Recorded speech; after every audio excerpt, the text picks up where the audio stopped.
A giant wall of concrete rises from a narrow gorge on the Zambezi River, holding back one of the most powerful bodies of water anywhere on Earth. Behind it stretches Lake Kariba, the world's largest man made reservoir by volume. It holds around 185 cubic kilometers of water, enough to drown entire cities and reshape the land for hundreds of kilometers. For more than 60 years, the Kariba Dam has kept that inland sea under control while powering millions of lives in Zambia and Zimbabwe. But hidden beneath the surface and inside the concrete, slow and dangerous changes were forming. Cracks spread, rock eroded. The spillway began to twist. At one point, experts warned that if the dam failed, millions of people downstream could face a deadly wall of water. So, how did one of Africa's greatest engineering achievements come so close to catastrophe? To understand the danger, we need to go back to the 1950s. Back then, Zambia and Zimbabwe were known as Northern and Southern Rhodesia, and the whole region was in the middle of a huge mining boom. Copper, coal, and chrome were pouring out of the ground, and industries needed steady electricity. Without a massive new power source, the growth of the entire region would stall. So, where would that power come from? Engineers turned to the Zambezi River and chose Kariba Gorge, a narrow and steep place with strong basalt walls.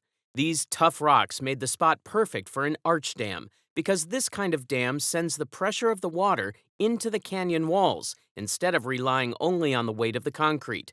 It was a bold plan. They wanted a reservoir so large that it could store enough water to power the region even during long droughts. When full, Lake Kariba would stretch almost 280 kilometers and cover more than 5,000 square kilometers. Construction began in the mid 1950s. The dam rose to 128 meters high and 579 meters long, built with more than 1 million cubic meters of concrete. Thousands of workers lived in temporary towns along the riverbanks. The site was remote and harsh. Heavy floods hit the area, including one in 1957 so strong that it destroyed bridges, machinery, and parts of the worksite. Engineers increased the number of spillway gates from 3 to 6 so future floods could be released safely, a choice that would later create unexpected problems. Construction was dangerous. Rocks fell, machines failed, and in total, about 86 workers died. It was a huge price, but the dam kept rising. The human impact was far greater. Creating Lake Kariba required moving around 50 to 57,000 Tonga people from land their families had lived on for generations. Entire villages were cleared, and farmland disappeared underwater. At the same time, a massive wildlife rescue called Operation Noah saved more than 6,000 animals as the waters rose. When the dam was opened in 1960, it became a symbol of engineering strength. Power stations on both banks produced more than 2,000 megawatts of electricity, helping mines run and cities grow. For decades, the dam stood firm, and few people imagined how much hidden damage was slowly building beneath it. But deep below the surface, danger was taking shape. The Kariba Dam relies completely on the strength of the rock beneath it and the ability of the spillway gates to release water during floods. But what happens when both of these systems are pushed to their limits? When the spillway gates opened, water rushed down with incredible force and slammed into the rock below. The impact carved out a deep hole called the plunge pool. Within 20 years, this pool reached depths around 80 to 90 meters. The force of the water then began cutting backward toward the dam. Engineers feared that if the erosion reached the foundation, it could weaken the structure holding back the entire lake. At the same time, something unsettling was happening inside the concrete. A chemical reaction called alkali silica reaction, or ASR, slowly caused parts of the spillway to swell. ASR happens very slowly, but over decades it can twist concrete surfaces and create cracks. At Kariba, it made the spillway gates harder to move. During a flood, the gates must open smoothly to release water. So, what if even one gate jammed? Water could rise too high, reach the top of the dam, and flow over it. Overtopping is one of the most dangerous scenarios for any dam. Combined with a weakened foundation, it could trigger a collapse. In the early 2010s and 2014, engineers warned about the serious risk. Reports said millions of people living downstream could be in danger if the dam ever failed. A collapse could also damage the downstream Kariba Dam in Mozambique, destroying power supply for multiple countries.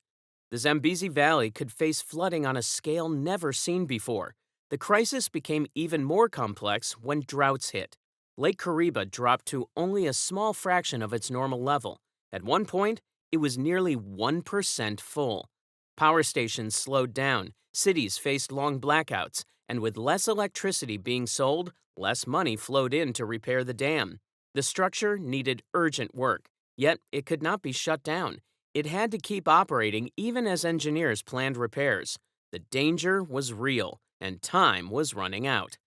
To protect the dam, Zambia and Zimbabwe launched a massive rehabilitation project worth about 294 million US dollars.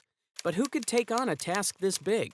Support came from the European Union, the African Development Bank, the World Bank, Sweden, and the Zambezi River Authority.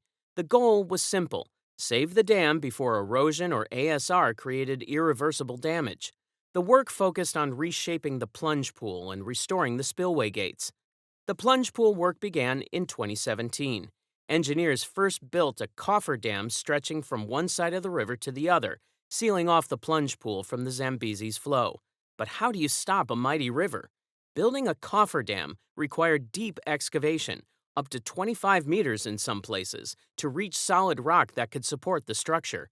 This part alone took years because the team had to carve new access roads into steep canyon walls and deal with geological faults hidden beneath the riverbed. During construction, teams faced unexpected problems such as unstable soil, loose rock, and nighttime work made even more dangerous by crocodiles moving through the area.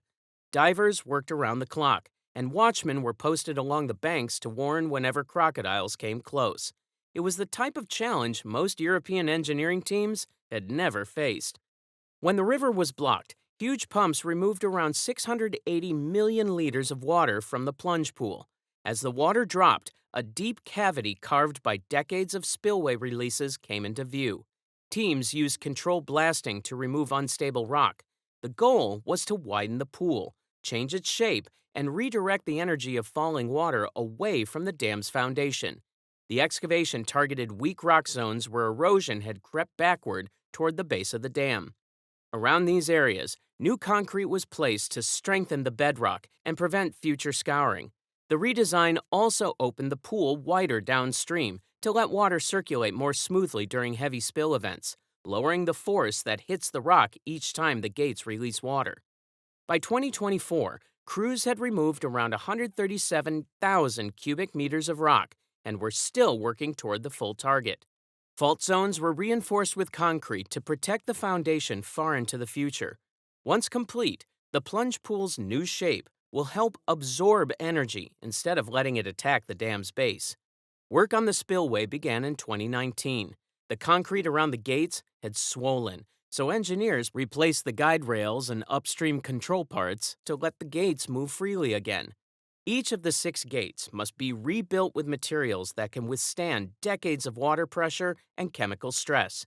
Because the original concrete suffered from alkali silica reaction, new designs include chemically resistant components and improved mechanical systems.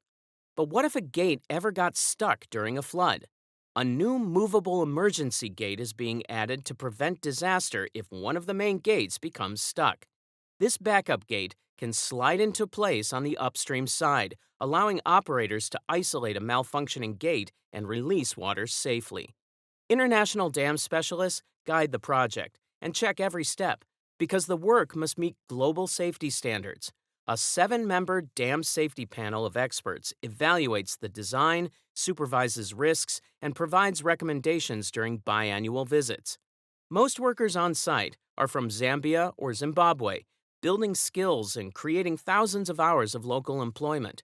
More than 85% of all labor on the project is local, and the rehabilitation has already delivered more than 6 million person-hours of work. For many young workers, it is the largest engineering project they have ever been a part of.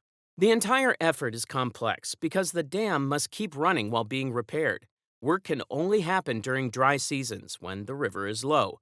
Rainy seasons forced the spillway to remain fully operational, slowing construction timelines. Every delay adds more pressure, but the repairs are moving steadily toward completion. And as long as the teams hold this schedule, the dam's stability and the safety of millions moves closer to being secured. Kariba Dam is still one of the most important structures in southern Africa. It powers industries, hospitals, business districts, and millions of homes. It controls water for two nations. It shapes the entire Zambezi Valley. But what does that really mean for the people who rely on it?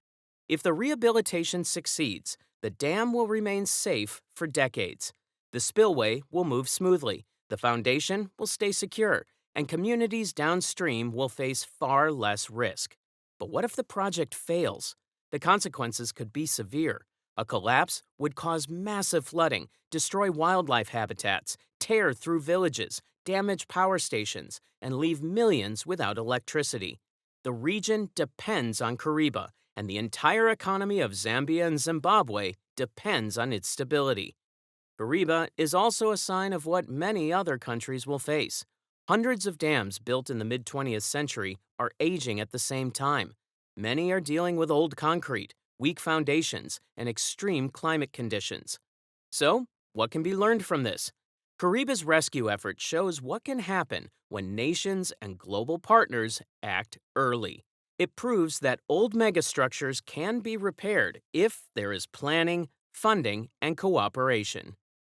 Kariba's story is far from over. This giant on the Zambezi still holds the power to shape nations, protect communities, and light up millions of homes. But its future depends on the choices made today. Will the repairs secure it for decades, or will delays put everything at risk again? Share your thoughts below. We'd love to hear what you think about Kariba's future. And don't forget to like, subscribe, and turn on notifications for more stories like this.